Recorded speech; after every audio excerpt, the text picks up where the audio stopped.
responsables.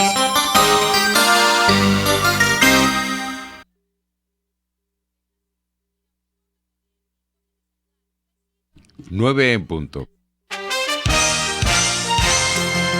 A partir de este momento, las informaciones que son noticia toman el protagonismo. Comienza Informe RCR.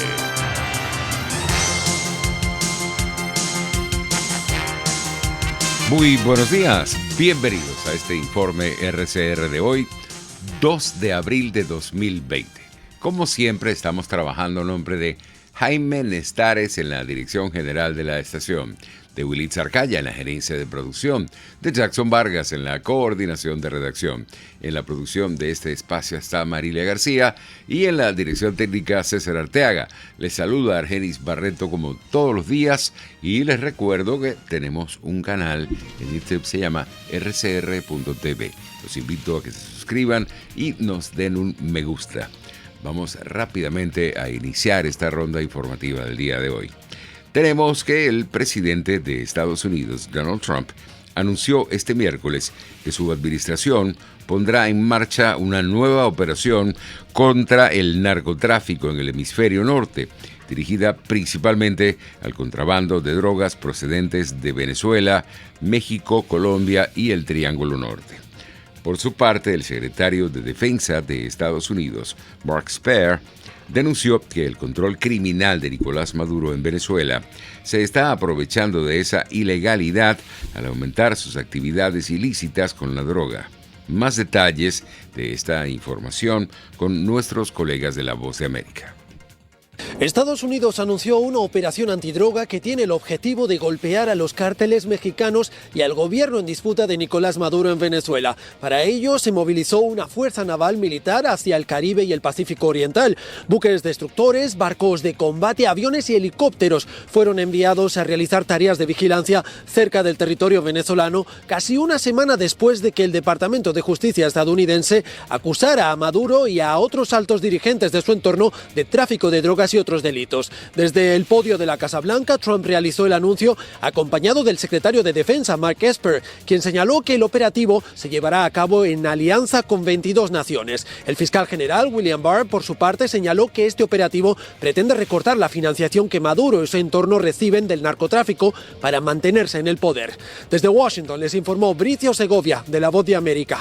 Funcionarios de la Dirección General de Contrainteligencia Militar se llevaron detenido este jueves a Demóstenes Quijadas, asistente de Juan Guaidó, presidente interino de la República.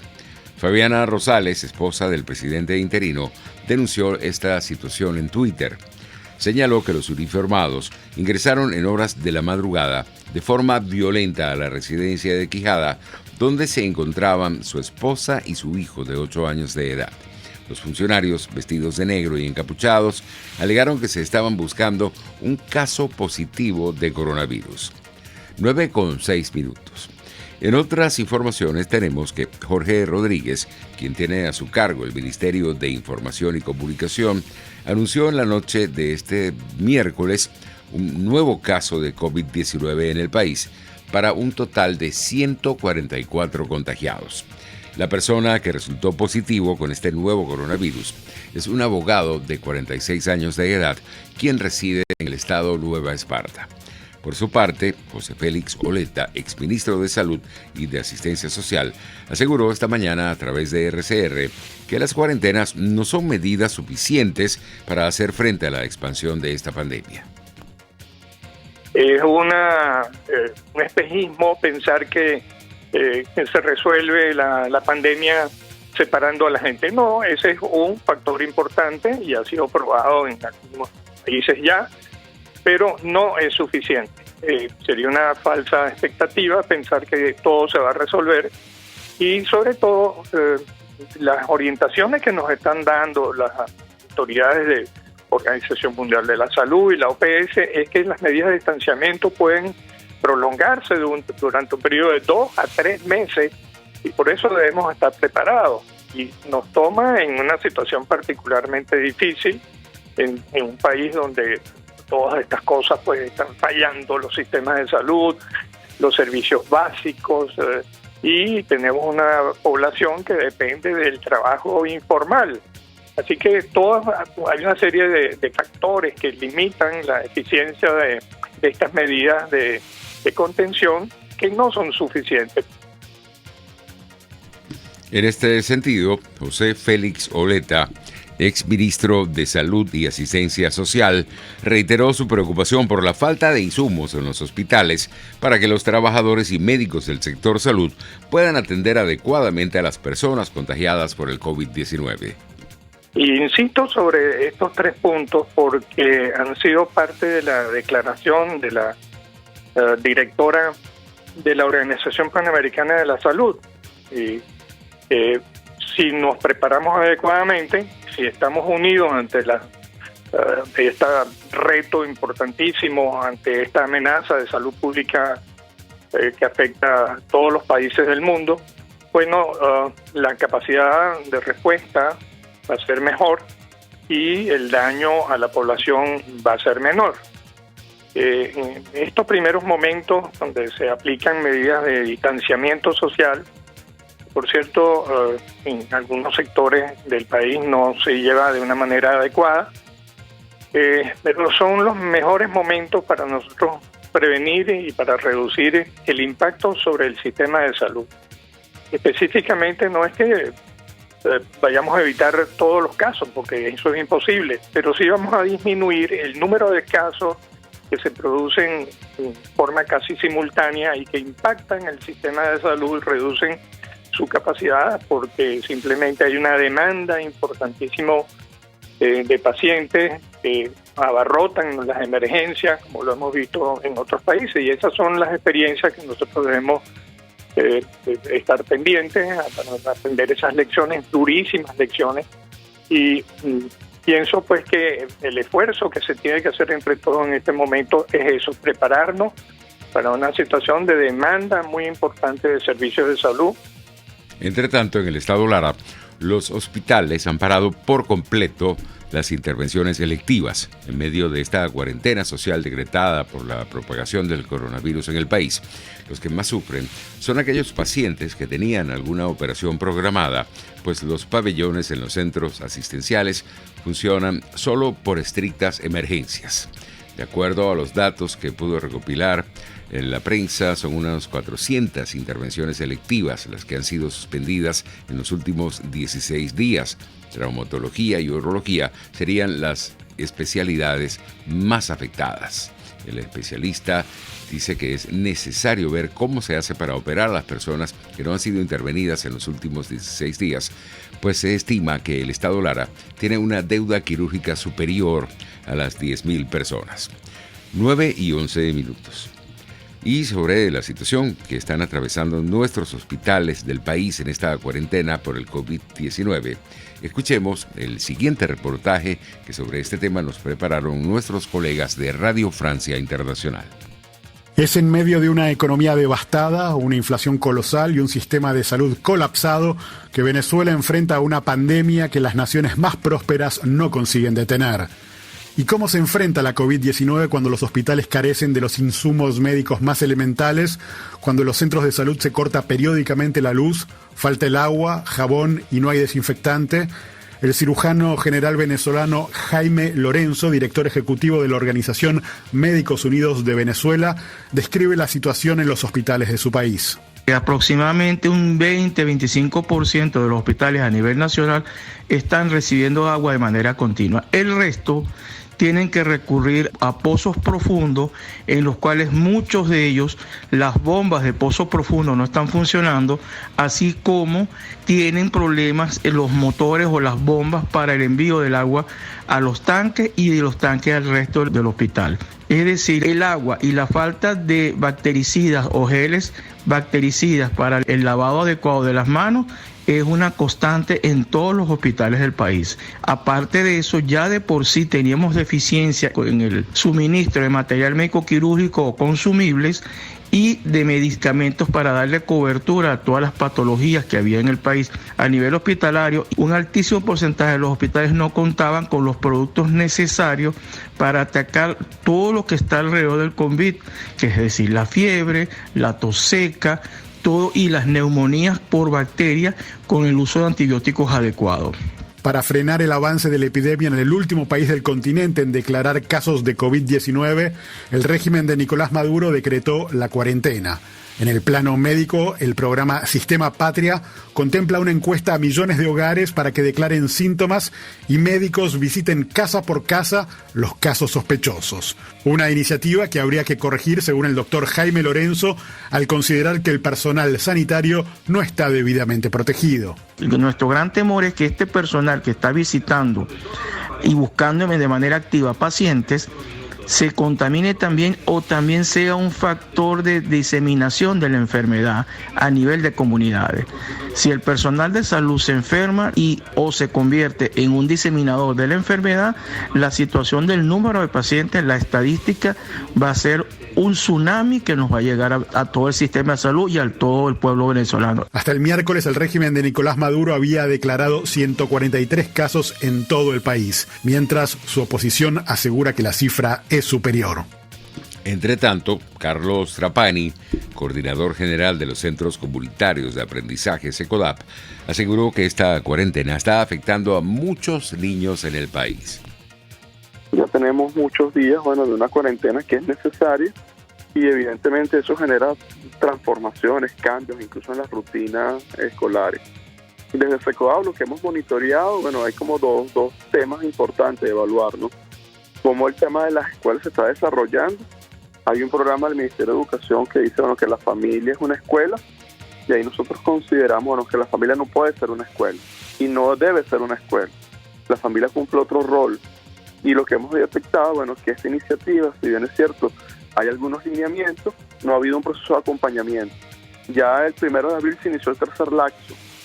¿Cómo se van a desarrollar los contenidos, las estrategias? Un papá no es un docente, un papá o una mamá no es una educadora, no necesariamente un papá o una mamá tiene las herramientas, las competencias, el conocimiento, para poder hacer lo que hace un docente. Y frente a eso, ¿cómo se va a desarrollar estos meses, estos próximos días que están por venir? Y otro tema que nos preocupa es el tema de la violencia, el tema del estrés, el tema de la angustia, cómo los padres, los adultos, cuidadores están canalizando todo el miedo, toda la frustración, el tema económico, los padres que trabajan a destajo, que tienen ingresos familiares por días de trabajo. Toda esa situación está afectando a los niños, y sobre todo, cuál es el espacio de opinión, de participación que tienen los niños en estas circunstancias. A las 7:40 de la mañana de este jueves, Carlos Trapani, de SECODAP, cuestionó que en esta coyuntura por el COVID-19 se haya paralizado en el sistema de protección del niño. El sistema de protección no está en cuarentena, el Estado no está en cuarentena. Y hemos tenido circunstancias donde hemos necesitado la intervención del sistema de protección. Y ahí las dificultades en la comunicación, en la movilidad, una situación bien concreta. Padres que estén en procesos de divorcio y tienen residencias separadas. ¿Cómo se está cumpliendo la convivencia familiar? Lo que se llamaba antes el régimen de visita. Hemos tenido casos, donde el niño va de casa en casa con situaciones de riesgo frente a una eventual contaminación, infección producto del virus. Entonces, es una situación inédita. Yo lo reflexionaba ayer en un webinar. Hace 2 años vivimos las protestas, hace 1 año vivimos un apagón y hoy vivimos una pandemia. Entonces los niños en este contexto ha habido circunstancias muy extremas y muy duras. Los migrantes venezolanos en situación de necesidad en Perú serán asistidos por un fondo creado por organismos internacionales como Naciones Unidas y la Unión Europea. Esto lo informó el ministro peruano de Relaciones Exteriores, Gustavo Meza Cuadra. El ministro señaló este miércoles en un mensaje publicado en Twitter que las autoridades peruanas son conscientes de que la población venezolana migrante es una de las más vulnerables ante la epidemia de coronavirus, que hasta el momento ha dejado 1.323 casos y 38 fallecidos en este país. Agradeció por ese motivo a la Oficina de la ONU en Perú, la Agencia de Naciones Unidas para los Refugiados, ACNUR, la Organización Internacional para las Migraciones, OIM, la Unión Europea y Save the Children, por la creación de un fondo para asistir a ciudadanos venezolanos en situación de necesidad y que requieran de mayor apoyo. 9:17. En el estado Zulia, esta mañana se registró un nuevo apagón general, según reportan periodistas en la región. El apagón es en toda la costa occidental del lago de Maracaibo. A esta hora, al menos 9 municipios no tienen servicio eléctrico: Machiques, Rosario de Perijá, Jesús Enrique Lozada, La Cañada de Urdaneta, Mara, Padilla, Guajira, Maracaibo y San Francisco.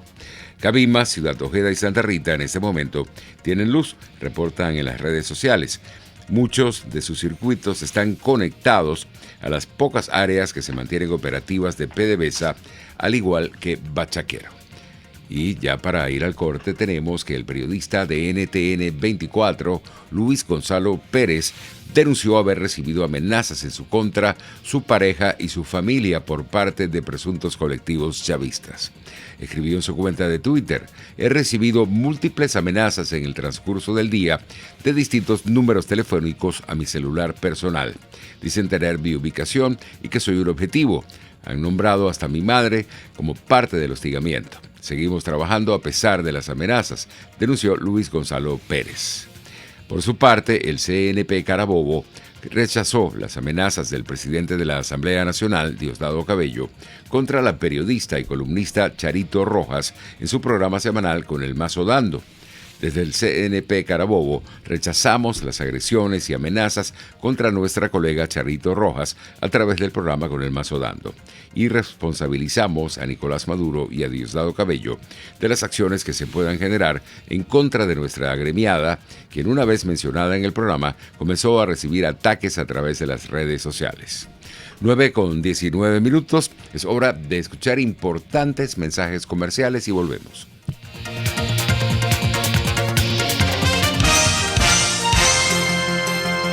Usted escucha Informe RCR por su 750 AM.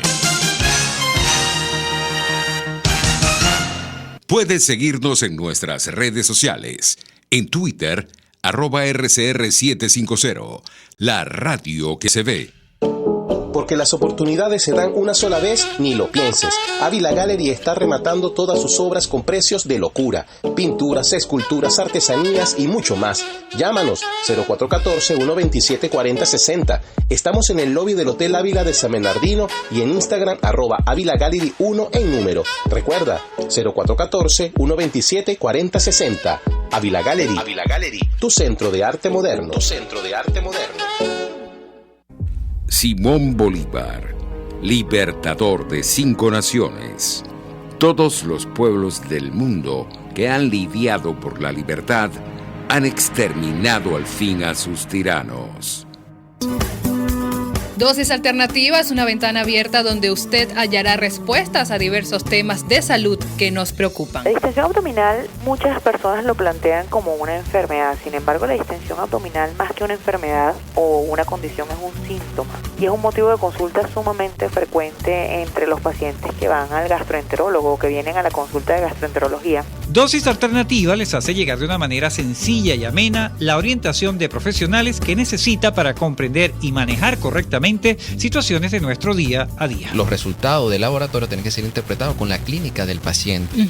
Si bien es cierto, siempre es bueno hacerse exámenes médicos por lo menos una vez al año, también es bueno hacerse también la evaluación clínica, no solo hacerse el examen de laboratorio, sino también ir al médico internista, hacerse un chequeo general anual. Dosis Alternativa con Marilia García y Jackson Vargas, de lunes a viernes a las 9:30 de la mañana, solo por RCR y rcr.tv, la radio que se ve. Les estamos presentando Informe RCR, el compacto informativo de esta hora, solo por RCR 750 AM.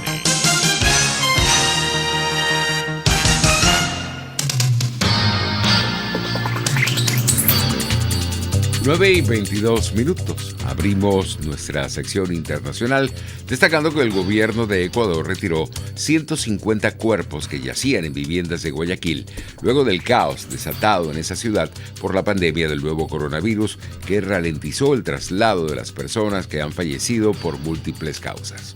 La provincia del Guayas, donde se encuentra Guayaquil, hasta el 1 de abril, había reportado, según datos oficiales, más víctimas del COVID-19 que naciones latinoamericanas enteras, 60 muertos y 1.937 infectados. Ahora vamos a España, donde el Ministerio de Sanidad confirmó este jueves un total de 10.003 muertos por el nuevo coronavirus, tras sumar un nuevo récord de 950 en las últimas 24 horas. Nuestros colegas de La Voz de América nos presentan un balance de los efectos que ha dejado esta pandemia en los más de 180 países afectados. Más de 900.000 casos en el mundo y pronto, afirman expertos, el saldo podría llegar a 1 millón de pacientes a nivel global. Este es el escenario actual del brote de coronavirus, donde los fallecidos han superado 45.000.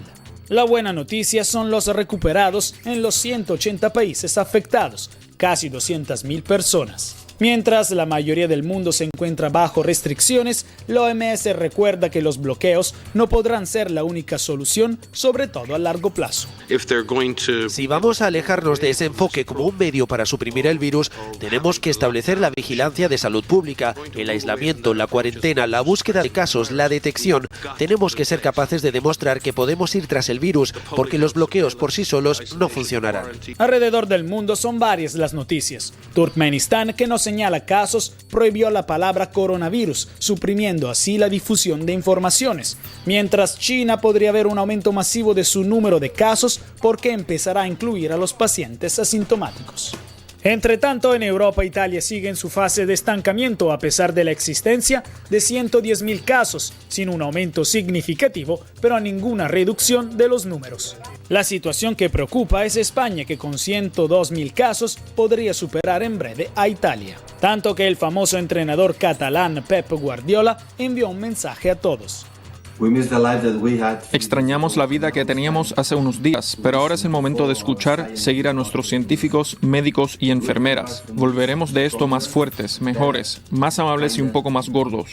Permanezcan en el interior, manténganse a salvo. El secretario general de la ONU, Antonio Guterres, afirmó que esta pandemia es la prueba más grande para el mundo desde la Segunda Guerra Mundial. La que necesita una respuesta más fuerte y más efectiva, que solo es posible con solidaridad, si todos se unen y si olvidamos los juegos políticos y entendemos que lo que está en juego es la humanidad. Mientras, un estudio del Imperial College London reveló que las tempranas medidas en Europa salvaron a decenas de miles de personas, ahora los expertos temen las segundas olas de epidemia como en Hong Kong, donde después de haber vuelto a la normalidad, el país cerró nuevamente muchas actividades frente a un nuevo aumento de los casos. Jacopo Luzzi, Voz de América. 9:26. En Filipinas, el presidente Rodrigo Duterte ordenó a las fuerzas de la ley disparar a matar a aquellas personas que violen los requisitos de la estricta cuarentena por la pandemia del COVID-19. Recordemos que el mandatario obtuvo la semana pasada poderes especiales del Congreso para lidiar con la pandemia en una ley que incluye la provisión de $4.000 millones para repartir entre 18 millones de hogares desfavorecidos del país, donde 16% de la población vive bajo el umbral de la pobreza.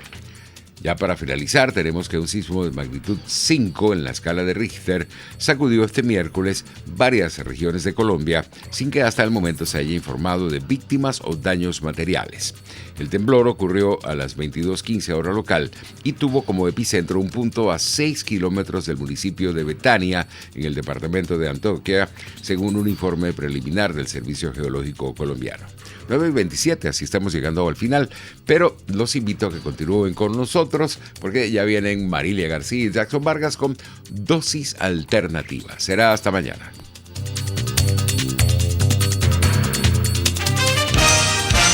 Hasta aquí este compacto noticioso. Manténgase en nuestra sintonía, porque estaremos informándole de la noticia al momento de producirse. RCR 750 AM.